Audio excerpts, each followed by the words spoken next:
नमस्कार दोस्तों, स्वागत है आप सब लोगों का आरपीएससी एग्जाम्स यूट्यूब चैनल पर। देखिए साथियों, आज के इस वीडियो में अपन बात करेंगे कि जो 3 साढ़े 3 महीने का समय शेष बचा है रीट के एग्ज़ाम में, उसमें आपको किस प्रकार से रणनीति रखनी, किस प्रकार से अपने आप को व्यवस्थित रखना है, किस प्रकार से पढ़ना है ताकि सिलेक्शन निश्चित तौर पे हो और आपको जॉब भी मिले। रीट 2018 में सिलेक्शन में मेरा जो रणनीति मेरी कैसी रही वो मैं बता चुका हूँ वैसे, लेकिन एक बार फिर से जो आपको बताना चाहूँगा, थोड़ी सी कुछ चीज़ें जो रह गई थी कि किस प्रकार से आप सेलेक्ट हो सकते हैं, क्या चीज़ें हैं जो आपको सिलेक्शन की तरफ लेकर के जाएंगी और क्या चीज़ें आपको दूर करेंगी। ये बिल्कुल सारी बातें आज करने वाले हैं। प्रत्येक सब्जेक्ट के बारे में अलग अलग नहीं बताऊंगा, लेकिन कॉमन रूप से बता दूंगा जो कि प्रत्येक सब्जेक्ट के ऊपर अप्लाई होगा। तो देखिए, सबसे पहली जो बात है वो आपके सामने जो सिलेबस आपका है वो निश्चित तौर पे आपकी टेबल पर या आपके पास लिखा हुआ हो, चाहे आपके पास प्रिंट आउट लिया हुआ हो, वो सिलेबस आपके पास साथियों होना ही चाहिए। ये मस्ट है, कंपलसरी आप इसको मान सकते हैं, ठीक है। तो ये तो आपके पास होना ही चाहिए, क्योंकि उसमें से क्या होगा कि जैसे अपन ने कोई भी टॉपिक किया तो अपन उसमें से देख पाएंगे कि हाँ, अपन ने ये टॉपिक कर लिया और ये टॉपिक अपना रहा है, इसको अपन जो आगे करेंगे। तो अपने को पता होता है कि क्या क्या कुछ अपन ने कर लिया सब्जेक्ट में, क्या कुछ अपना बच गया है। सब चीज़ें अपने को पता होती है। पाठ्यक्रम अगर आपने सामने होता है तो इसके बारे में आप विशेष ध्यान रखिएगा कि पाठ्यक्रम तो आपके पास निश्चित रूप से आपके सामने होना ही चाहिए। दूसरी जो मुख्य बात है वो है टाइम टेबल। देखिए साथियों, 3 महीने या साढ़े 3 महीने का समय है बस। जिंदगी में कभी टाइम टेबल नहीं बनाया, कोई बात नहीं, काम चल जाएगा। लेकिन इन 3 महीनों में, साढ़े 3 महीनों में आपको टाइम टेबल के अकॉर्डिंग ही पढ़ाई करनी है। टाइम टेबल के अकॉर्डिंग जो बच्चा पढ़ेगा निश्चित तौर पे सिलेक्शन लेगा। साथियों, मैंने खुद ने जो है 12 साढ़े 12 घंटे प्रतिदिन पढ़ाई की है और बिल्कुल एक निश्चित टाइम टेबल के तहत पढ़ाई की है। मैंने ये नहीं है कि एक दिन तो मैं 8 घंटे पढ़ लिया, एक दिन 15 घंटे पढ़ लिया, ऐसे नहीं किया मैंने। लगातार जो है 10 12 घंटे पढ़ा हूँ और बिल्कुल निश्चित टाइम टेबल के साथ पढ़ा हूँ, निश्चित रणनीति के साथ पढ़ा हूँ कि कैसे मेरे को पढ़ना है। टाइम टेबल के साथ एक ज़रूरी चीज़ और है कि हर बच्चा बोलता है कि सर आप हमें टाइम टेबल बना करके दे दो। मैंने बना के दे भी दिया। देखिए, प्रत्येक व्यक्ति का समय सारणी अलग अलग होता है, तो आप अपने हिसाब से टाइम टेबल बनाइए, ज़्यादा से ज़्यादा पढ़ाई का समय निकालिए। अब इसके बाद दूसरी बात यह आती है कि टाइम टेबल तो आप बना लोगे, चलिए मानते हैं टाइम टेबल बना लिया। सबसे ज़रूरी जो चीज़ होती है वो टाइम टेबल को मेंटेन करना होता है एक प्रकार से, यानी कि उस टाइम टेबल पर चलना जो बहुत ज़रूरी है। आप लोग क्या करते हो, एक दिन चलते हो, दूसरे दिन फिर सोचा कि आधा घंटा यार वो काम कर लेते हैं, ये छोड़ देते हैं। ऐसा बिल्कुल नहीं करना। टाइम टेबल बन गया तो बन गया, उसको फॉलो करना ही है।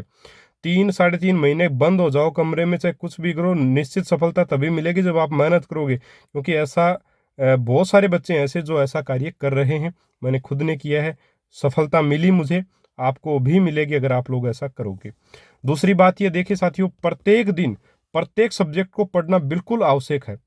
अ, हर दिन जो है हर सब्जेक्ट को पढ़ना चाहिए, बिल्कुल सही बात है। क्योंकि इसमें देखिए फ़ायदा ये होता है कि जैसे आपने मान लीजिए आपने हिंदी पढ़ा लगातार 7 8 दिन तक, और उसके बाद आपने 7 8 दिन संस्कृत उठा लिया, तो फिर आप हिंदी भूल जाएंगे। अगर आप दोबारा से हिंदी को स्टार्ट करेंगे, फिर आपको लगेगा कि हिंदी में मैंने जो पढ़ा है वो तो बिल्कुल नया है मेरे लिए, मेरे को तो कुछ आता ही नहीं है इसमें। तो वो चीज़ें भी होती हैं। तो लगातार अगर आप पढ़ोगे तो उससे फ़ायदा क्या होगा, प्रत्येक दिन अगर प्रत्येक सब्जेक्ट को पढ़ा, यानी कि हम अपन क्या है, हर सब्जेक्ट से जुड़े रहेंगे। और जब अपन हर सब्जेक्ट से जुड़े रहते हैं तो अपने लिए वो चीज़ें नई नहीं रहती, कुछ ना कुछ चीज़ें जो रिलेट करती हुई चलती हैं। जैसे हिंदी में प्रत्येक टॉपिक एक दूसरे से रिलेट करता है, ठीक है। तो हिंदी को अगर अपन 7 8 दिन तक पढ़ेंगे नहीं, तो अपने को बिल्कुल 7 8 दिन बाद जब अपन खोल के देखेंगे हिंदी को, तो निश्चित तौर पे नहीं लगेगी। उसके बाद संस्कृत नहीं लगने लग जाएगी, है ना। तो प्रत्येक दिन पढ़ेंगे तो एक तो ये प्रॉब्लम दूर हो जाएगी कि यार मैंने ये पढ़ा नहीं। आप निश्चित तौर पे जो है बिल्कुल एक प्लान बना करके तैयारी कीजिए। 2 2 घंटे दे दीजिए लैंग्वेज को। साइंस और गणित को आप जैसे दिन में आप मान लीजिए 10 घंटे पढ़ते हैं, 5 घंटे गणित विज्ञान को दीजिए और 5 घंटे साइको, हिंदी और संस्कृत को किस प्रकार से आप बांटते हैं वो अपने हिसाब से बांट लीजिए। 12 घंटे पढ़ते हैं तो उस हिसाब से बांट लीजिए। आधा समय जो मेन सब्जेक्ट आपके उनको, और आधा समय जो बाकी 3 बचे सब्जेक्ट उनको आप दे सकते हैं, क्योंकि ये ईजी थोड़े से ज़्यादा पढ़ते हैं। भाई लैंग्वेज है वो ईजी पड़ती है हिंदी की। साइको में थोड़ा सा आप ज़्यादा समय दे सकते हो, संस्कृत या इंग्लिश जो भी आपके पास, उसमें आप थोड़ा कम समय दे सकते हो। इस प्रकार से व्यवस्थित रूप से चलना पड़ेगा, तभी सिलेक्शन होगा साथियों। मैंने 3 महीने नहीं, 4 महीने जो है, पूरे 4 महीने नहीं थे, 3 महीने शायद 20 25 दिन थे। इतने दिन मैंने लगातार 12 साढ़े 12 घंटे निश्चित टाइम टेबल के साथ पढ़ाई की और आज आप लोगों को पढ़ा रहा हूँ। सरकारी विद्यालय में जॉब भी करता हूँ, जॉब लग भी गया हूँ। आप निश्चित तौर पे ये सफलता आपको भी मिलेगी अगर आप इस प्रकार से कार्य करोगे। दूसरी बात यह है, पाठ्यक्रम जो है उसमें साफ शब्दों में लिखा है कि जो राजस्थान बोर्ड में 2019-20 के सत्र में जो पुस्तकें चलती थी, वो उन पुस्तकों से प्रश्न एक प्रकार से बनेंगे। तो साथियों, ये हालांकि ऐसे नहीं बोला है कि प्रश्न बनेंगे, लेकिन वहाँ से उठाया गया मैटर ये निश्चित तौर पे सही है, क्योंकि जो नए नए जो टॉपिक्स हैं वो निश्चित तौर पे उनकी भाषा भी वही है, बिल्कुल उसी प्रकार से लिखे हैं जैसे उन किताबों में लिखा हुआ है। तो निश्चित तौर पे वहाँ से प्रश्न भी बनेंगे। बोर्ड की किताबें तो प्रश्न वहीं से बनेंगे। तो अब ये प्रश्न मत पूछिएगा कि एनसीईआरटी पढ़े या आरबीएससी, आपको आरबीएससी पढ़नी है अब, ठीक है। यह डिसाइड हो चुका है, निश्चित तौर पे आपको उन्हीं पुस्तकों से फायदा होगा। और साथियों, कहीं भी आपको भ्रमित होने की आवश्यकता नहीं है। प्रत्येक टॉपिक को कीजिए, उसके ऑब्जेक्टिव निकालिए, प्रत्येक सब्जेक्ट के लिए ये चीज़ अप्लाई है। इसके अलावा जो है आप लोग नोट्स नोट्स बार बार बोलते रहते हो कि सर नोट्स अपलोड कर दो, नोट्स अपलोड कर दो। तो देखिए, मैंने 3 साढ़े 3 महीने में खुद नोट्स बनाए भी, उनको 3 4 बार तैयार भी किया और मेरा सिलेक्शन हो गया। जो लोग नोट्स मांगते रहते हैं एनी टाइम, देखिए सिलेक्शन ऐसे नोट्स मांगने से नहीं होगा आपका। या तो आप नोट्स बनाओ, हाँ आपके पास किसी सब्जेक्ट के नोट्स नहीं हैं, नहीं बना पाते हो आप लोग, तो मैं अवेलेबल करवाऊंगा, लेकिन एक समय लगता है साथियों। जैसे नए टॉपिक्स ऐड हुए हैं उनको मैं करवा रहा हूँ। जैसे आपका साइको का जो है लगभग सारे टॉपिक्स हो चुके हैं। एक टॉपिक सीखने के प्रतिफल बचे हैं, वो पुस्तक आपको मार्केट में तो कहीं नहीं मिलेगी, लेकिन स्कूलों में जो वो पुस्तक आई हुई है, तो उस पुस्तक से मैं वो टॉपिक आपको निश्चित तौर पे करवा दूंगा। और वहीं से प्रश्न अगर बनेगा तो वहां से ही बनेगा, बाहर नहीं आएगा। तो जैसे ही जो टॉपिक्स नए टॉपिक्स वो पूरे होते हैं, उसके बाद अपन पीडीएफ अवेलेबल आपको करवाएंगे। उससे पहले नहीं हो पाएगा। तो बार बार पर्सनल मैसेज जो है वो टेलीग्राम पे आप लोग करते हो एक ही प्रश्न को लेकर के, तो वो भी ना करें। मैं क्या कि लगातार देखिए, ये जो दाढ़ी है ये या तो मेरी जब तैयारी करता था मैं उस समय इतनी बड़ी थी, या फिर अभी बड़ी है जब मैं आप लोगों के लिए मेहनत कर रहा हूँ, जो किताबों से प्रश्न निकालता हूँ और किताबों से नोट्स तैयार करता हूँ आप लोगों के लिए। तो साथियों, मेहनत, मुझे ये लगता है कभी कभी कि मैं आपसे ज़्यादा मेहनत कर रहा हूँ आपके लिए, और आप लोग थोड़ी सी मेहनत में कमी बरत रहे हो, तो ये गलत है।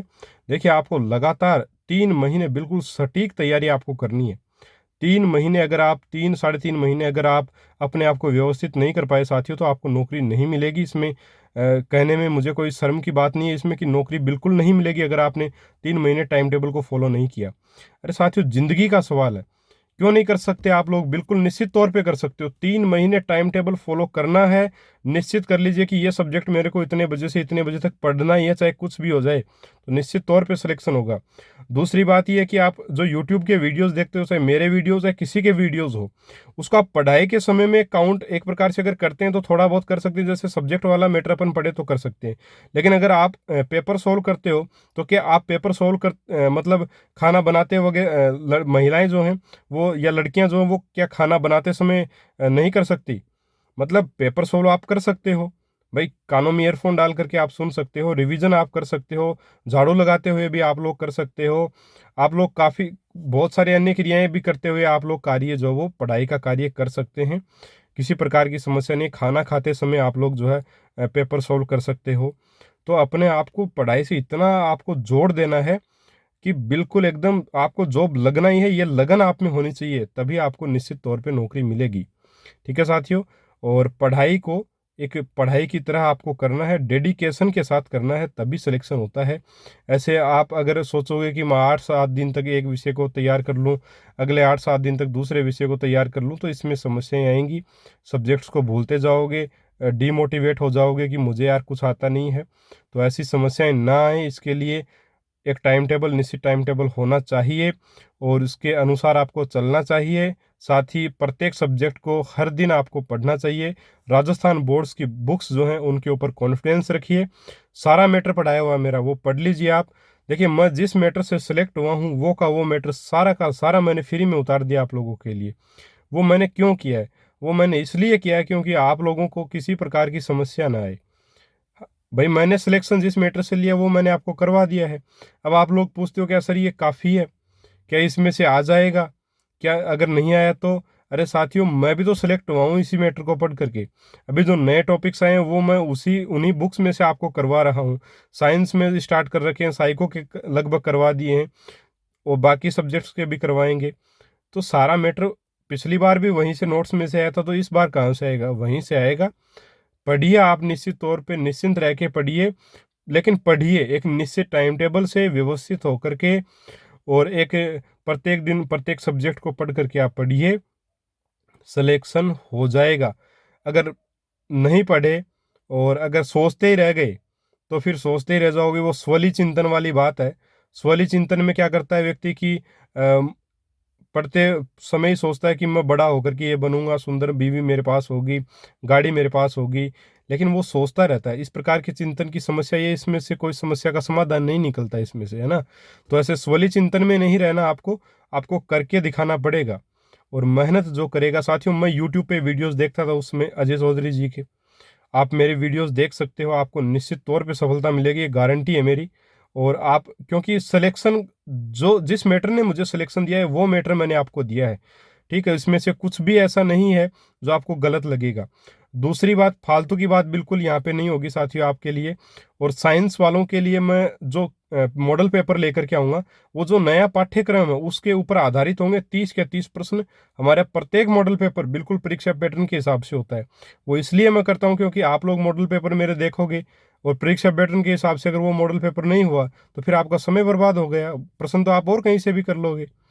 तो मतलब मॉडल पेपर बनाऊंगा वो परीक्षा पैटर्न के हिसाब से होगा, आपको ऐसा लगे कि परीक्षा हॉल में अपन बैठ करके पेपर दे रहे हैं।